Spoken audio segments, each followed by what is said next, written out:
50,000 টাকা মিয়া আঙ্গানা 1 লাখ টাকা নিচে কোনো ঋণই দেই না। 5 লাখ লো, তুমি 10 লাখ লো। আর তোমার কিস্তি দেওয়া লাগবো না। কি এর কিস্তি দিবা? সপ্তাহে 1,000 পারবা? না পারবো না। 2 সপ্তাহে 1,000 পারবো না। মাসে 1,000 পারবো না। বছরে 1,000 পারবো না। 10 বছরে 1,000 পারবা? এই শোনো শোনো, আমরা সুদবিহীন টাকা দিয়ে থাকি। তোমাদের ঋণ লাগবো নি বলো, কোনো জামানত লাগবো না, কিচ্ছু লাগবো না, শুধু তোমাদের টাকা লাগবো নি বলো। আমরা তো এটাই বিচারতাছি এতদিন কই আছিলেন? তোমাদের উপকার করার জন্য তো এসেছি। কয় লাখ লাগবে খালি বলো আর বলো। স্যার আমারই দিবেন না আর অনেকেরই দিবেন?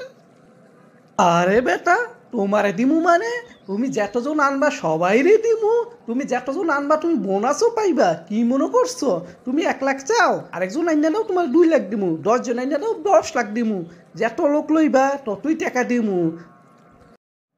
স্যার আমি কি 50,000 টাকা ঋণ পামু স্যার? আমি তো সময় মতো কিস্তিও দিতে পারমু না। আমার কি ঋণ দিবেন আপনারা? এই মিয়া, এই তুমি কি কইলা? 50,000 টাকা মিয়া আঙ্গানা 1 লাখ টাকা নিচে কোনো ঋণই দেই না। 5 লাখ লো, তুমি 10 লাখ লো। আর তোমার কিস্তি দেওয়া লাগবো না। কি এর কিস্তি দিবা? সপ্তাহে 1,000 পারবা? না পারবো না। 2 সপ্তাহে 1,000 পারবো না। মাসে 1,000 পারবো না। বছরে 1,000 পারবো না। 10 বছরে 1,000 পারবা? 10 বছরে দিও তুমি। কোনো কিস্তি লয়ে টেনশন নাই, কোনো কিছু লয়ে টেনশন নাই। শুধু ঋণ নিবা আর নিবা। এই কাঠটা ধরো, এইটা লয়ে যাইবা টাকা আর ঋণটা নিয়ে আইবা।